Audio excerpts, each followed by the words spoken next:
Hey, pet professional. If this podcast has helped you feel a little more confident or like you're finally starting to put the puzzle pieces together when it comes to enrichment and behavior, just imagine what could happen if we work together one-on-one. That's exactly what Pet Pro is for. It's our mentorship program for pet professionals who are ready to stop second-guessing themselves, get real feedback on their cases, and build a career that actually works for them and for the pets and people they serve. Pet Pro isn't just another course. It's a community, it's a framework, and it's a support system designed to help you implement what you've learned, not just learn more stuff. Registration is open now, so if this sounds like what you've been missing, head to petharmonytraining.com/Pet Pro to submit your inquiry form. Don't wait too long. Space is limited, and we'd love to see if Pet Pro is the right fit for you. That's petharmonytraining.com/Pet Pro. Trigger stacking is often oversimplified. When I hear people talking about it, they're only talking about known triggers. For example, you go on a walk with a leash reactive dog, they can handle the first 3 dogs that they see, and then they explode at the 4th dog that they see. We pay attention to trigger stacking with those behavioral triggers that we know and forget that there's a whole lot else going on inside this individual. Their health, how tired are they? Are they in pain? It could be that they saw a dog through the window 4 hours before your walk and you weren't home to know that. Just because we don't know at the moment that something is an issue doesn't mean that it's not an issue. And a lot of times we don't get to know what an issue is until we see that trigger stacking.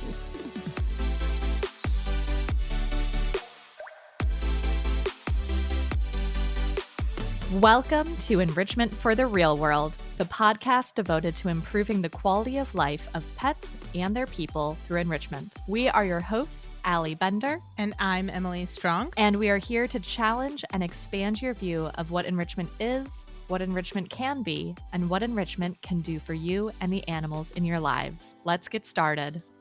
Thank you for joining us for today's episode of Enrichment for the Real World. And I want to thank you for rating, reviewing, and subscribing wherever you listen to podcasts.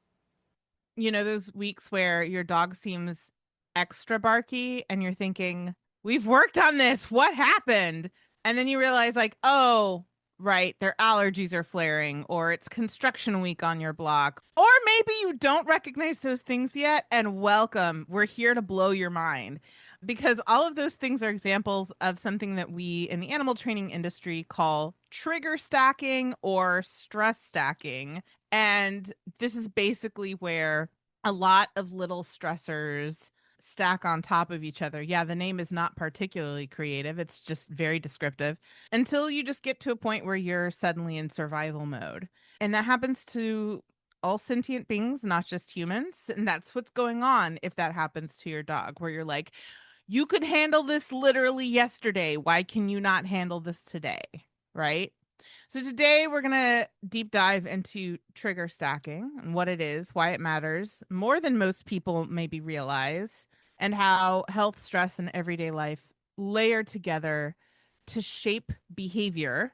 Because what looks like a quote unquote random outburst is almost never random. It's almost never unpredictable. It's almost never out of nowhere. It's usually a function of trigger stacking. And when we are able to understand that full picture of health, environment, all the different stressors that are adding to the experience, we can actually help our pets and ourselves feel better and navigate the world more successfully and all of that jazz. And by the end of the episode today, we're hoping that you will really have a strong idea of what contributes to trigger stacking, how to spot the early signs, why it matters equally for pets and professionals and pet parents, and how to build a plan that reduces overwhelm. Allie, I know you have no idea what trigger stacking is like. You've never experienced it, right? Never in my whole life. I'm not experiencing it right now. No, definitely not. As my dog gives me like the most judgmental look over my shoulder. Y'all, I wish you could see Oso right now. because if looks could kill, Allie would be dead. She would be deceased. R.I.P. Allie. You want to tell me why Oso's staring daggers at you? So my guess is he wants to be outside. As you know, these back stairs are hard for him. And so Alex has to take him out the front and around the house to go into the backyard. I'm not cleared to handle Oso. And so I can't. And so all I can do is open the back door. And he's like, but I can't do stairs. And I'm like, what? But I can't handle you. So, like, sorry, buddy. We're at an impasse here. Our mobility requirements are diametrically opposed at this moment. That's a really good example of trigger stacking because it's just that for both of you, it's this little stressor of Oso's like, I have a need and I have a routine and it's not happening. And I don't know why it's not happening. And for you, you're like, I see that you have a need and I can't meet that need. And I feel terrible about that. And also, I can't do anything about it. And those are maybe small stressors, but think of trigger stacking like death by a thousand paper cuts. It's like, yeah, if you just keep having small stressors over and over and over again, that is the stuff of nightmares and or Ben Stiller comedies. So death by a thousand paper cuts, that's the theme of today. And I know y'all are going to be shocked, but I have a story about Miley. So I've been sharing the our journey with resource guarding with y'all on the podcast. We've been talking about it and some different facets of it. And as is the case most of the time, this behavior is multifactorial. And we got some new insight into what's going on with her because up until her first birthday, she was great with fabric. Like she would steal socks just to run around, shake them for a second or two, and then drop them. She would steal our kitchen towels off of the hangers, shake them, run around, drop them, whatever. She liked to steal my training apron, run it around, shake, drop it. She never chewed on or swallowed fabric before her first birthday. She rarely vomited, and when she did vomit, it was because she had gotten into something that she wasn't supposed to. And on literally on her first birthday, the day that she turned 1 year old, I let her play with my training apron like I have, I don't know, dozens of times before. And that little bugger ate a hole in my training apron and ingested the fabric.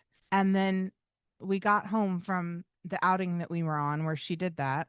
And she ate a hole in one of Chuck's socks. And I was like, why are you, dog? Oh my God. But then I also noticed other things like she started scratching her ears and she started scooting her butt.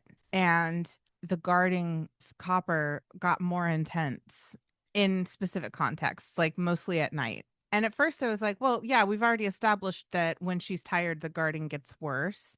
But then it seemed to happen in weird contexts.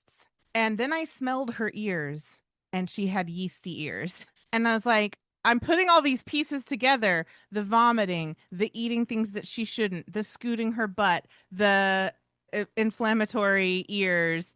She might have a food sensitivity. So far, we have learned that she should not have oats or wheat. So she's sensitive to at least oats and wheat. We are going to continue to explore this. But that experience is such a good example of trigger stacking because she had this underlying medical issue that I had not yet identified. And she just had lots of little discomforts in her body, itchy ears, itchy butt. Probably her tummy didn't feel great, right? I assume that her esophagus was probably a little sore from vomiting. And she just could not handle copper being around things that she cared about because she was just so stressed. Like her body was miserable and she was just like, I need you to get away from my stuff, Copper. And she's had several days now of no guarding incidents with Copper because we've been slowly putting these pieces together of when she's sleepy, we let her go to bed. We don't make her stay up and share the spaces with Copper. We make sure that she has abundant reinforcement for moving away from copper. She's building skills. And also now we're taking care of her medical issues. So she's a really good example of what we're talking about with trigger stacking and how it can contribute to behaviors that seem like they're unpredictable or out of nowhere or just happening because our dogs are being jerks or whatever, right? Yeah, I think that's such a great example, especially because trigger stacking is often oversimplified. A lot of times when I hear people talking about it, they're only talking about known triggers. So, Mhm. for example, you go on a walk with a leash reactive dog, they can handle the first three dogs that they see, and then they explode at the fourth dog that they see. And so, a lot of times we pay attention to trigger stacking with those behavioral triggers that we know and forget that there's a whole lot else going on inside this individual. Their health, how tired are they? Are they in pain? It could be that they saw a dog through the window 4 hours before your walk and you weren't home to know that. So I think that's one of the things we need to keep in mind is that just because we don't know at the moment that something is an issue doesn't mean that it's not an issue. And a lot of times we don't get to know what an issue is until we see that trigger stacking. So, similar to food sensitivity with Miley, I've gone through a similar process with Oso.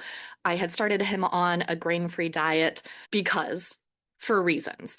When I first adopted him, at some point in time, I was like, I don't actually know that he needs a grain-free diet. And let's be real, grain-free diets for a 90-pound dog are expensive. So, like, it'd be awesome if I could not do that. So I switched him to like just a standard grainful diet. That sounds worse than it is. I enjoyed that. Grainful diet. A grainful diet. And I noticed very, very slight changes, like the luster of his coat changed a little bit, maybe a tiny bit more shedding, but nothing that was so bad that I was like, oh no, he's having a food sensitivity. Until we hit allergy season, and his environmental allergies were way worse than they had been previously in Illinois. They were terrible in Utah, but in Yeah. Illinois, they were absolutely terrible when we switched to the grain-full diet. And so we switched back to grain-free and the allergies went back to what they normally were. And I was like, okay, so I didn't know that grain was as much of an issue as it was until we added another issue on top of it. And it was like, oh, yeah, no, this is a thing. We are taught to just look at behaviors. And I think an extension of that is an accidental extension of that is that autoepistemic logical fallacy suite, the suite of logical fallacies, where assume that because it's something that we are aware of, therefore it is the thing that is the explanation or it is the only explanation. And so a little intellectual humility and awareness of our limitations is in order because it's really important to remember that there may be other stressors happening that we may not recognize in this moment. We may not ever get to know some of those stressors, right? Because we don't get to know what a non-human's thoughts, feelings, motivations, and intentions are. We don't know what their experiences, their, if we want to use an ethological term, their umwelt, which is their like experience, how they experience the world. We don't get to know that, which means that there may be some things that we never get to know. And I'm not saying, okay, I want to be very careful about this because what I'm not saying is we shouldn't just rely on observation. Let's just make stuff up and like let's just tell ourselves stories and base our behavior on that. That is not it. That's not the take home point here. We can only base our decisions on the things that we can objectively observe. And also, we should cultivate an awareness that there may be other things going on that we cannot yet observe. That's the balance that we need to strike between observation and stories about the internal experience of other individuals, right? But it's the reason that's important is because when we miss those invisible contributors, we often end up frustrated and either blaming ourselves or blaming the learner. We believe that behavior change isn't working. And so we may be tempted to try something else. And often when we're frustrated, the stuff that we want to try is more coercive, it's more punitive, it's more aversive. We have a tendency as humans to take out our frustrations on our learners. And so cultivating this awareness that there's probably some invisible contributors that we don't know about helps us to remain rooted in empathy, curiosity, and data collection. Because a lot of times, the only reason we're able to discover those patterns and discover the invisible contributors is by tracking what's going on in the context in which they're happening. And we start to see those patterns between like the behaviors and the contexts. A really good example of that is Ellen has a longtime client who is an absolute delight. And her dog, this poor dog, multiple anxiety disorders and multiple physical health diagnoses. And because they have been tracking this for, I don't know, like 2 years now, I think they've been working together 2 years. There is a very clear connection between when the dog's physical health issues get worse and when his anxieties get worse. And I honestly, like, I feel those feels deep down in my soul. When I am in a lot of pain and I have to be in a public setting, my response to that is to become like almost manic. I have this like eustress coping mechanism where I'm like, "Ah, everything's great and fine, and I'm just gonna talk your ear off, and I'm gonna be like way overly obnoxiously friendly." And like that tendency is why I was so reticent to do things like go to conferences before I had diagnoses and actual treatments and had a better like better tools for managing my own body. And I often see that happen with dogs too. I think where it becomes more problematic is when the dogs have an opposite reaction where they get aggressive. But I think it is sad when there are dogs like me who they handle pain by just getting really, really amped up, and people mistake that for impulse control issues or being happy and playful. And like, because when people don't see it, they don't treat it. Right. It's unfortunate either way because either people aren't seeing it and they're not treating it, or they're lashing out at this animal who's not doing well. So that's our goal, is to shift away from that and become more effective and empathetic. The learners in our care are trigger stacked. And for those of you who are nervous Nellies out there and are suddenly concerned that there's a whole bunch of issues that your pet has that you are not aware of, it's okay. One, take a breath. And two, remember that that observation piece is so important. If you are not seeing your pet go from seemingly 0 to 60, you're probably fine or eh, good enough at this moment in time. When I tell my clients to be concerned is when they see those quote unquote 0 to 60 behaviors, because 0 to 60 doesn't actually happen in bodies without some like real bad medical stuff happening. That is a possibility. And also, like, we're not even going to get into it because it's just so not common. So let's just say, for our purposes, 0 to 60 doesn't happen. It means that they were already at 59 and that one little thing tipped them over to 60. So unless you're seeing that, it's okay. Breathe. If you are seeing seemingly 0 to 60, that's when we should start doing some sleuthing here. Yeah, and if you're not sure and you're concerned, you can always hire a behavior professional to help you sort it out. But I agree with Ali. We're talking about cases where reactivity, whether that's high excitement or high distress, happens seemingly quote unquote out of nowhere or unpredictably. Those are the things that we're referring to here. And I really love and cannot recommend highly enough Dr. Ballantyne's article called "Where is Your Pet's Stress Really Coming From?" That will be linked in the show notes. She does just a really beautiful job of explaining the stuff that we're talking about here. And I think the reason this matters is because stress is really complicated and confusing, and the neuroscience of it is really complex. And the way that we talk about it in pop culture often oversimplifies what's going on. But essentially, like, we have this kind of level, this even flow of being awake, which is a little bit stressed. By being conscious and not fully asleep, we are our bodies are experiencing some stress, but there's like a homeostasis to it. It's like the status quo is we're good. And then if our feathers get ruffled, if something happens to the status quo where there's a little bit more alertness, it takes a little bit of time for us to get back down to that homeostasis, back down to the status quo. But if something else happens while we're still in the process of getting down, it shoots it higher and it shoots it higher. And then we just hit a point where our system can't cope anymore. And that's when we switch from the thinking and learning zone to the fight, flight, and freeze zone. And again, that is an oversimplification. It is more complex than that. We really highly recommend reading The Stress Factor in Dogs by Dr. Christina Spalding. She does a beautiful job of explaining it much more clearly and in depth than what I just did. But the idea is that the more stressors we have to handle, the less capable we are of handling them well. It's like spinning plates, right?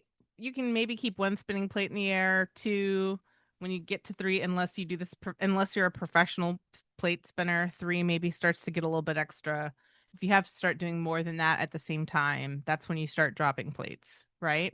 And so far, we've been talking about dogs, but I just want to reiterate, which should be obvious by the fact that Allie and I have both talked about our own trigger stacking, that this happens to humans too. And I will say, as somebody who's spent a lifetime in animal welfare industries, that professionals underestimate their own trigger stacking constantly.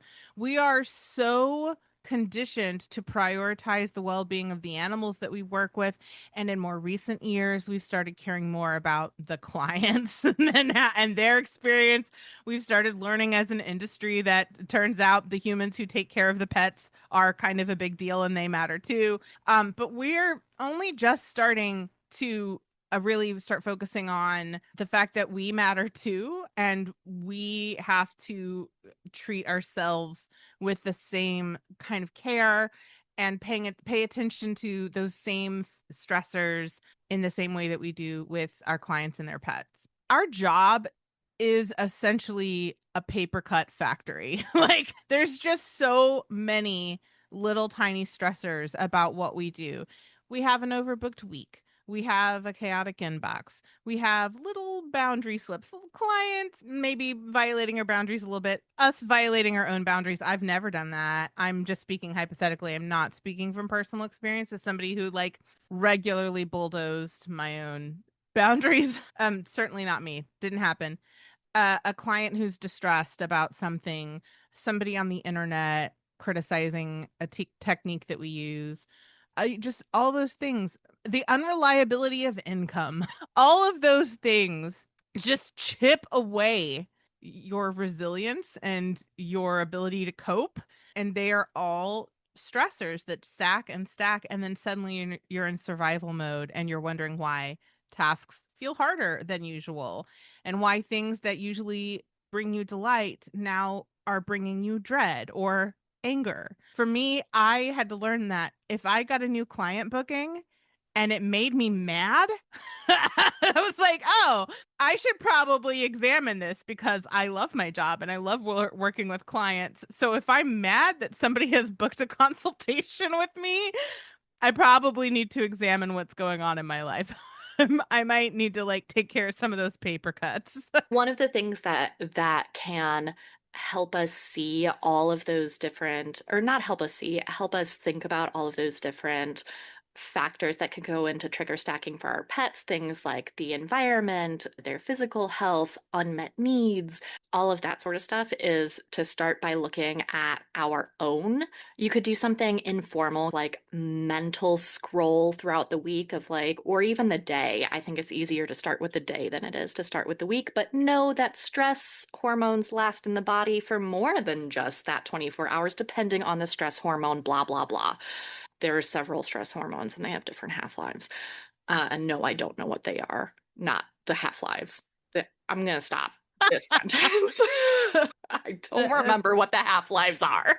a good idea. Yeah. We're veering into territories that are not mine to teach. So, anywho, starting with your day of like, how did you sleep today? How is your body feeling? Are one of the things that has actually been really helpful for me in my like recovery journey is I have had to answer pain scale questions so frequently that is now how my brain operates. For those of you who are lucky enough to not have had to use it yet, is on a scale of 1 to 10, how much pain are you at in with 1 being incredibly little, 10 being the worst pain that you've ever felt in your life. And so I've had to answer that question so many times that my brain is just like, this is a this and this is a that, and so on and so forth. So I will say that having to regularly scan your body is a good tool. It's Yeah. almost like practice makes as close to perfect as a sentient being can ever get. I also really like the HALT method, which is a therapy tool. HALT being an acronym for hungry, angry, lonely, tired. So if you have a moment like what Emily was saying of like, why do I have a feeling about this when this is normally like a good thing that I like? Then you can ask yourself, well, am I hungry? Am I angry? Am I lonely? Am I tired? That is a really good tool. So a lot of times just using those tools for yourself throughout the day can then help you generalize to your pets. Like, okay, maybe they're hungry or angry or lonely or tired or in pain or whatever it is. But I find that starting that process with myself has led me to be much more in tune with all of the options that are available for pets. And I think about it much more readily than I did prior to using those tools for myself. It's embarrassing how we're really just little biological machines. And it's like you're having a hard time right now because you're out of fuel. You need to add fuel in. And you're like, no, I am a unicorn and my problems are so much more complex than that. And how dare you trivialize my experience? And then somebody's like, shut up and put this food in your face. And then you're like, oh, how about that? I do feel better. Like, it's embarrassing how, like, we're just we're sentient beings living inside of these little meat sacks that have basic needs and you have to meet your basic needs. I'll be like, I'm feeling really sad right now. And I'm like, when was the last time I had sunshine on my skin? And they'll be like, oh, yesterday morning. And then I go outside with Miley for a little adventure walk. And I'm like, everything's great. Just needed some vitamin D. So, yeah, just embrace the fact that we're just little biological robots who need maintenance just like every other machine, and just learn how to take care of your body as just a baseline. I am certainly not saying that basic care is everything that you need or it's all that you need, because Allie and I have been very open about our own journeys with chronic health and neurospiciness and all of the stuff. It absolutely can be more complicated than take care of your basic needs. But you should start with taking care of the basic needs and then figure out what's left over from there, right? Right, because if you don't have those basic needs met, no matter what skills you have, you can't perform those skills. If you're trying to do this, if you're like, okay, I know how to handle, I don't know, a weird email that you get, let's say. You're like, I know how to handle weird emails. I know how to have crucial conversations. But if you're hungry, it doesn't matter that you have those skills. Like those skills do not override physiology, and that is true for our pets too. That's really the crux of what we talk about with enrichment is you can't be your best self if your needs are not met. Yeah, if I had just focused on training with Miley's resource guarding, I would have been doing a lot of work with not a lot of outcome, because you can't train away a dog being tired. You can't train away a dog having a food sensitivity, right? You can't train away hormones, a hormonal adolescent puppy. Like, you can't, the training is not always the answer. It's not the only answer. It's not the end all be all, because there are other contributing factors that we need to be taking into account. And that's really, like you said, the point of enrichment is let's look at the whole picture and address the whole individual, and really the whole picture, just the whole picture, because multiple individuals are in the picture and they're all influencing each other and they're all impacting each other's needs, right? So that's the whole point of this. Okay, I lost where we are in this. Oh, so I think that addresses like the really common myth that happens. And I don't know, I'm not sure that this myth comes from anywhere. Maybe it does, but I think this is just like the pressure that we put on ourselves of this belief that like if I practice this already, if I know this, I should be able to do it anytime. And we do that with our dogs too. If my dog knows this, they should be able to do it at any time. And that is wherever that myth comes from, of like, just because I know how to do this or my pet knows how to do this, therefore they should be able to do it at any time under any circumstances. That really sets us up to feel frustrated, disappointed, feel bad about ourselves, feel that our pets are flawed, feel that we're flawed, that we're defective in some way. We're not defective. We are just sentient beings living in meat sacks, and we have needs. And if our tank is empty, we have to fill the tank, right? If we got into a little fender bender, we have to fix the bumper. That's just the reality of being alive. Back to your point, Emily, of especially those of us who are pet parents and those of us who are pet professionals, I'm just going to like blanket, we are caregivers to a fault, usually. And because we're caregivers, we're so focused on providing care for other individuals and we forget ourselves. We deprioritize our own needs and think that we're a lot better at taking care of ourselves than we really are. I see this so frequently in our profession. And it's actually funny because in Pet Pro, our mentorship program, we have a lot of resources on self-care, on the like pet professional element of the enrichment framework that we teach, because our enrichment framework is that you need to meet the needs of the pets, the pet parents, aka the clients, and the pet professional. We have a ton of resources, and it always makes me giggle, I guess is the right term for this, when almost always somebody comes into the program. I'm the one who talks to them before they come into the program, so I know what they have told me, that they're stressed, that they're worried about burnout, about overwhelm, all of this sort of stuff. And then we're like, cool, here are resources on how to take care of yourself. And they're like, no. So true though.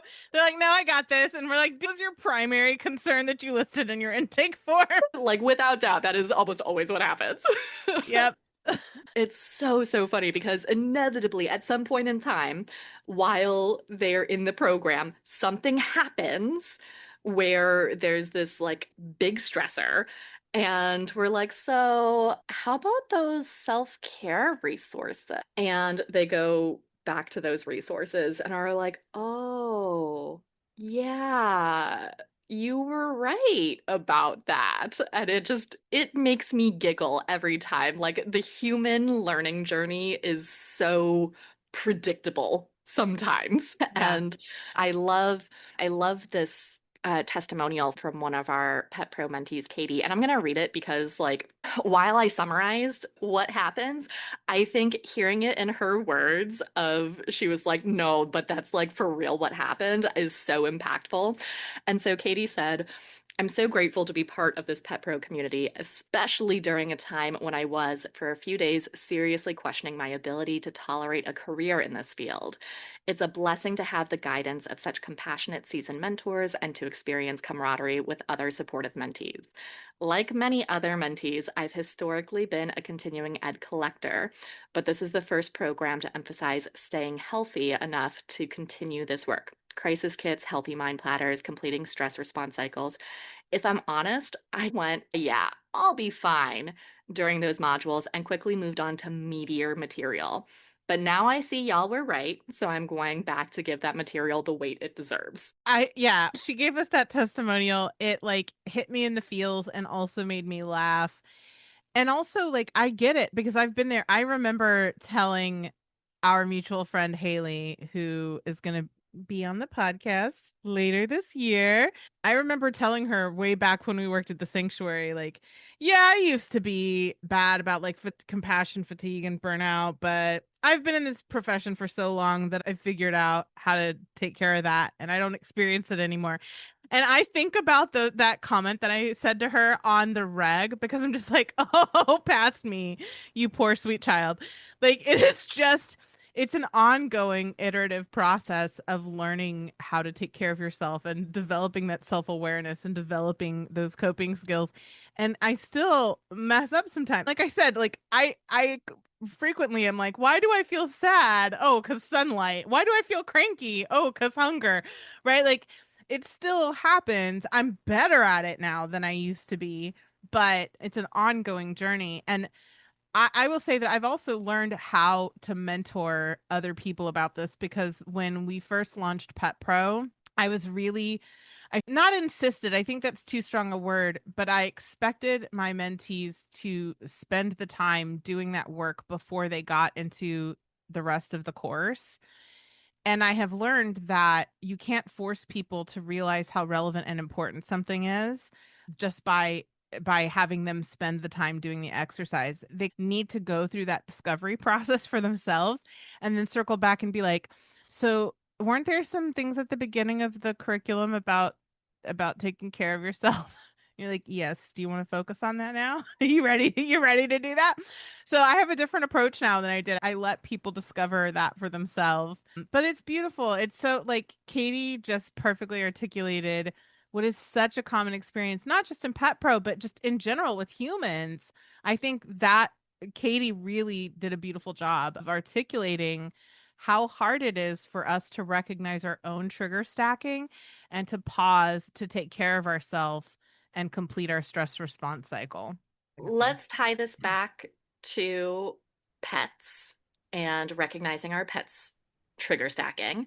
Like I mentioned, for me, it's been really helpful to pay attention to all of the factors that influence my stress so that I can readily see it more easily. That was redundant in Oso and in my clients' pets. But at the end of the day, you do you. If it's easier for you to focus on pets first and then apply it to yourself, you do you. So we talked about how might you recognize this in yourself. Let's talk about how you might recognize this in your pets. And like I said, my general rule is if you see an animal's behavior go from seemingly 0 to 60, that's a trigger stacking situation. 0 to 60, for our purposes, doesn't happen. It means that they were already at 59, and just that little tiny thing pushed them over to 60. So, things to think about for this. We mentioned health is a huge part of this. And y'all, we are just starting as humans to recognize that even when somebody is seemingly quote unquote healthy, that doesn't mean they don't have health things that are happening. Like, if you were to look, I'll use myself as an example. I look quote unquote healthy and also suffer from an invisible illness. So, like, just looking at an individual is not enough. We have to dive deep into this whole health thing and recognize that bodies are like super complex and it's amazing that they don't have more problems than they do. So, like, let's assume that there's like a problem happening at some point in time. So, health, environment is another thing. Emily talked about for her being in a kind of sensory overload environment produces a certain behavior, and there are going to be certain environments that produce particular behaviors in your pets. So I know, for example, that if Oso is in a new location, and not even like new if it's like we're not home and we're inside a building, because he has no issue with being outside in a new location. That's exciting.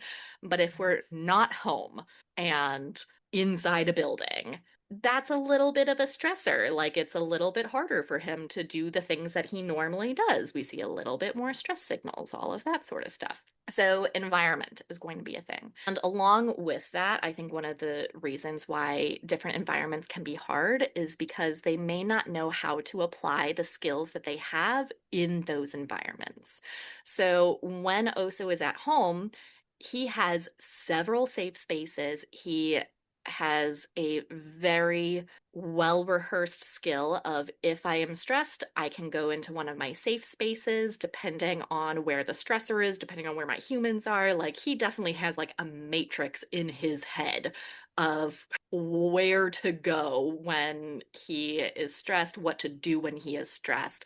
I've seen him choose several variations of the same thing depending on the situation. He doesn't have that ability when he's somewhere else. It might be like, here's the one dog bed that grandma put out for him, which is very nice of her to put out for him. And also I don't expect grandma to buy multiple dog beds for him for her house that we sometimes visit with him. Like that would be ridiculous of me to expect.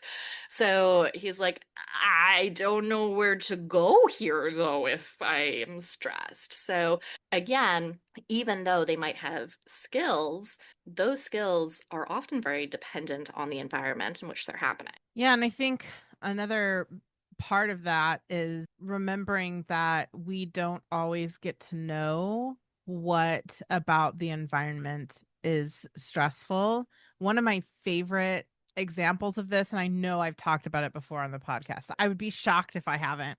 But one of the easiest behavior consults I ever did was getting called in for a blue and gold macaw who was screaming like clockwork in the middle of the afternoon. The behavior seemed to be coming out of nowhere. They didn't understand why this bird was doing it. It would go on for like an hour. It was really stressful and disruptive for everybody. They just couldn't figure out why their bird kept just screaming in the middle of the afternoon. And I went to their house and I observed the bird. I stood next to the bird and watched, and I noticed that the sun was coming in from the windows next to the bird cage, and the sunlight was reflecting off of the mirror that was hanging above their sofa. And I was like, "Hey, can we take down that mirror and see what happens?" They took down the mirror and the bird immediately stopped screaming. And it was like he was telling y'all it is really stressful to have the sun shining like a laser beam right into my eyes for a full hour every afternoon. I hate it. Make it stop. And I don't blame them for not putting those puzzle pieces together because they're not behavior professionals. They haven't been trained to think in terms of antecedent behavior consequence, right? But that is a really good example of a behavior that seemed to be out of nowhere, that was actually a stress response to an unknown environmental factor, right? So just remember that we don't always get to know in the moment. We may discover it later, we may not discover it later, but I think Skinner had a really good saying that is worth hanging on to, which is the rat is never wrong. What he meant by that was behavior never comes out of nowhere. Behavior never happens for no reason.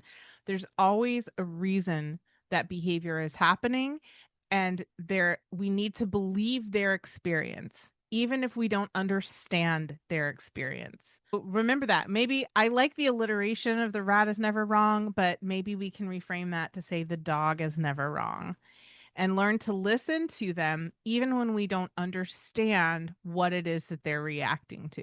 I think another thing that's really helpful is to just normalize it, that like trigger stacking doesn't mean you messed up. It doesn't mean your dog is defective. It doesn't mean you're defective.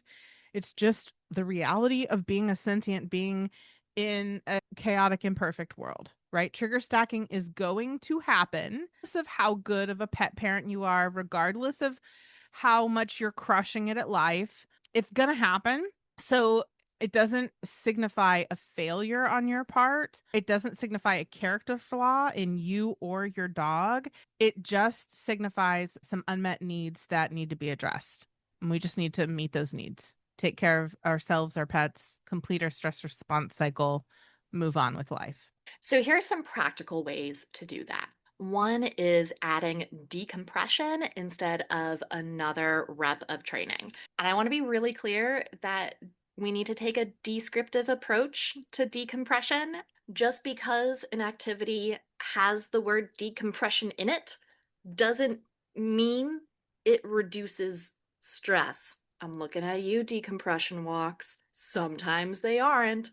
I'm looking at you, conditioned relaxation, because I Oh, have actually never seen a conditioned relaxation strategy that resulted in actual relaxation, not resignation. So just because it has the word relaxation is it in it doesn't mean that it's happening. yes, that's true. I should expand the definition from decompression to also relaxation. 100%. So, again, descriptive approach, y'all. You know how we do. I think of this kind of like for those of you who do any like strength training for your own bodies where you can't just like lift weights 7 days a week. Your muscles are like, bro, please stop with this. You have to take a rest day in order to for your muscles to heal and to be a better version. Same thing is true with your training. So instead of all the time training with your pets, sometimes we're just going to have a relaxation day. We're just going to chill. We're just going to hang out and we're going to enjoy ourselves. Along with that, giving more opportunities for your pet to have choice and control. One of the biggest things I want to say about this as we're talking about trigger stacking is providing choice and control around triggers. So we mentioned in the very beginning that Oso is staring daggers at me. He is still doing it, by the way. He like takes a moment to stop every now and then, like he just comes back to this. He's staring daggers because he wants to go outside. He has trouble going down the stairs. And so he gets to decide if he goes down the stairs or not. We don't use treats to lure him down the stairs because I don't want him to make a decision for food, which he loves, and hurt his body because of that. He gets to decide. I'm asking to go outside. I'm not going down the stairs. Ergo, you need to take me around the front, assuming dad's home. So, choice and control, especially around triggers, whether that's physical triggers, physical medical triggers, like I mentioned with OSO, or that's behavioral triggers. That's one of the reasons that we are so adamant about teaching flight training for kiddos who have like reactivity, strength, or danger. Honestly, like almost all the things it's helpful for of like if you don't want to be here, then don't be here and let's give you the skills to not be here. Going along with adding decompression instead of another rep of training, building in recovery buffers after a big day.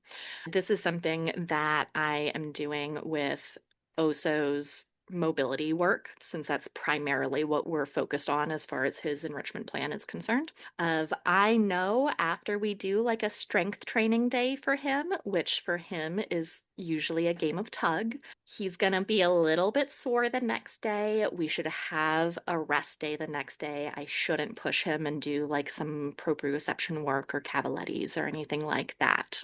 Next day after strength training is we rest. If you're looking at like the more behavioral side, Oso loves when we have guests. Actually, he became desensitized when I was in the hospital because we had so many people coming into the house.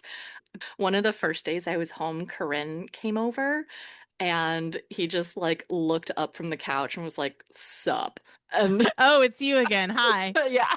And like after like a couple of minutes was like, I guess I'll say hi to you. And like that is like so not him. He's like he was the kiddo who was like way too excited. Like he had the stranger danger. Then we went to pendulum swung too far and then we were way too excited about people. And then there were so many people coming into our house while I was in the hospital to take care of him that he just completely desensitized. Was like, whatever. People come over. Yeah, this is my life now. This is my life. People come over and hang out with me and feed me tomatoes. But when we had people stay at our house, Oso loved it in that like he was all up in their business all the time. He was like, "You're here, you need your sensual Oso kisses.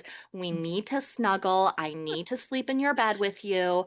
Like all of this. And so it was like, okay, he clearly is enjoying having this these other humans in the house, but he wouldn't sleep well. Like it's like that little toddler who's so excited about like Yeah. Christmas, for example, and then would just crash the next day. Like he would sleep the entire next day after somebody left. So, oh, so thankfully, would build in his own recovery buffer days. Mhm. But for those animals who are not as well equipped at doing that for themselves or are in an environment where it's harder for them to do that for themselves, it's very easy for Oso to do that in our home. We have a very quiet household most of the time. So if that's not true for you, make sure you build in those recovery buffer days when you know that a lot of stuff is going to be going on, a lot of stress is happening, whether that's good stress or bad stress. We should have said at the top of this episode that good stress, eustress also impacts trigger stacking. Like Yeah. the like stress hormones are stress hormones. There's like a caveat there that makes that not true if you're like a neurobiologist and also like For the purposes of this discussion, stress is stress. stress is stress. Yes. So like I used a good stress example for Oso. He loves it and also has to sleep the entire next day after Mhm. somebody is done visiting us. And finally, make sure to reassess your own cup too, especially because they are so good at recognizing our stress and whether that's because they can smell our stress hormones, which they definitely can. There's been Mhm. however many studies on that. Or it's because they're seeing the difference in our routines, or they're seeing the difference in our body language, or hearing the difference in our tone of voice, whatever it is. Like there are a lot of ways that our pets can pick up on our own stress. And for a lot of our clients, we do see that is a factor in their pets' trigger stacking, that when their human is stressed, their pet is also more stressed. So for those of you who have a hard time with filling your own cup, meeting your own needs, if you need to think about it as this is helpful for my pet until you start getting that like reinforcement history of doing things for yourself, think of it that way.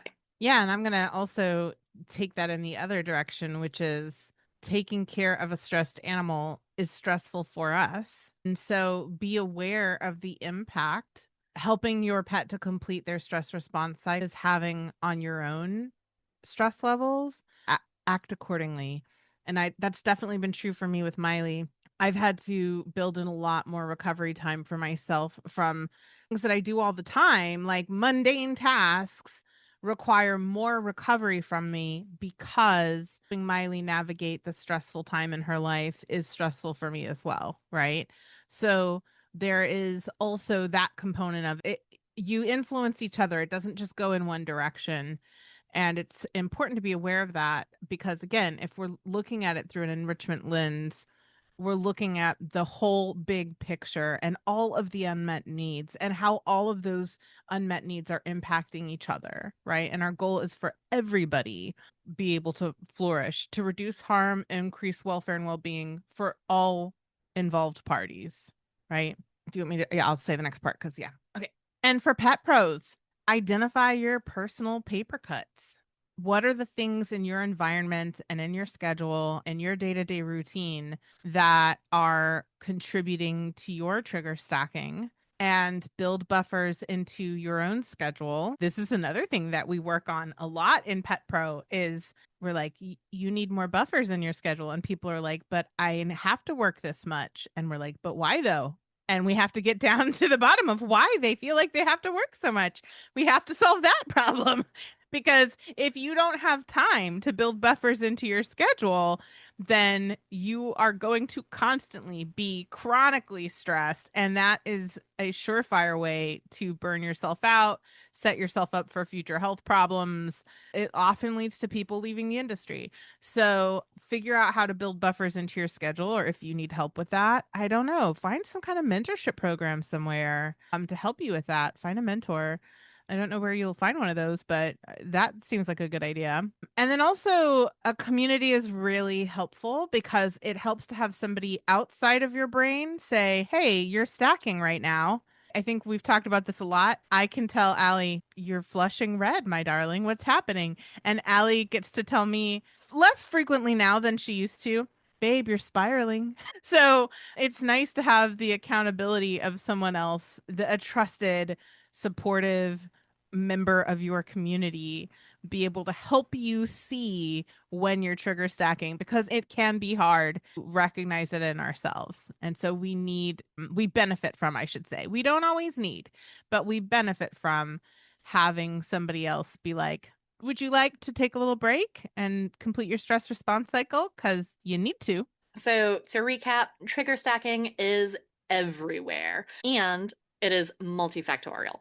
So, there are things like health, environmental stressors, daily life stressors. All the things are fair game to be stressful and to impact trigger stacking. And this phenomenon matters way more than we think it does. For those of you who want to try a thing out in relation to trigger stacking, pet parents, go ahead and zoom out and list the top 3 things draining your pet's cup this week. For Oso, it's that I can't take him out the front. Number one. Number one stressor for Oso right now. I can't take him out the front. Number 2, sometimes Alex and I both sit on the couch, and that means there's not enough room for Oso. And there's probably like a real number 3 in there, like pain or stuff like that. That's what number 1 is, regardless. For professionals, ask someone you trust. What paper cuts am I missing in my own schedule? Like Emily just said, we are usually much better at seeing things in other people than we are ourselves. If you found this helpful, next week's episode is going to give you even more ways to support your pet's well-being in everyday life. And be sure to check out Dr. Ballantyne's article, grab our free resources, and for professionals, if you want a community that actually honors your nervous system, check out Pet Pro.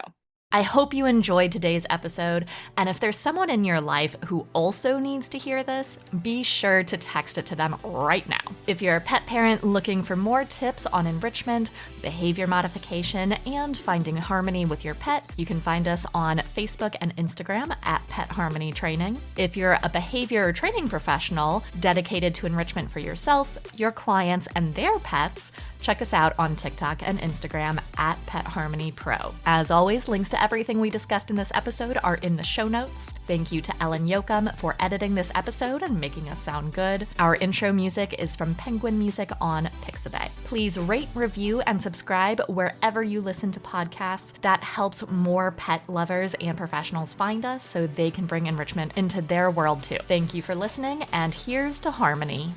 Block, or you've had 3 nights in a row of terrible sweep. I hate when I sweep terribly. I also hate when I sweep terribly.